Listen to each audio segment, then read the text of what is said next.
L'endométriose est une maladie liée à la présence d'œstrogène. L'œstrogène, en gros, elle va aider à la production d'un endomètre. L'endomètre, c'est ce qui est à l'intérieur de l'utérus, c'est ce qu'on perd au moment des règles. Quand on a des règles abondantes, on voit toujours le sang qui coule par le vagin, mais derrière, il y a deux trompes qui sont perméables.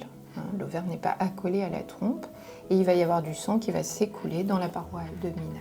Normalement, ce sang finit par être digéré, puis on n'en parle plus jusqu'au mois prochain.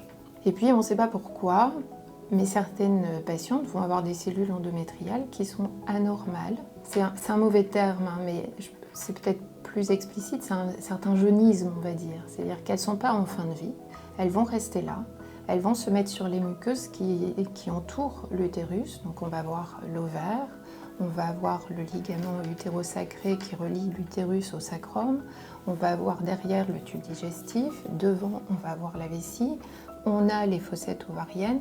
Tous ces lieux-là de la paroi abdominale vont pouvoir être colonisés par ces cellules endométriales et ne vont pas être digérées. En fait, elles ne vont pas être en fin de vie. Et du coup, ce tissu endométrial va être sur des localisations qu'on appelle ectopiques, donc anormales.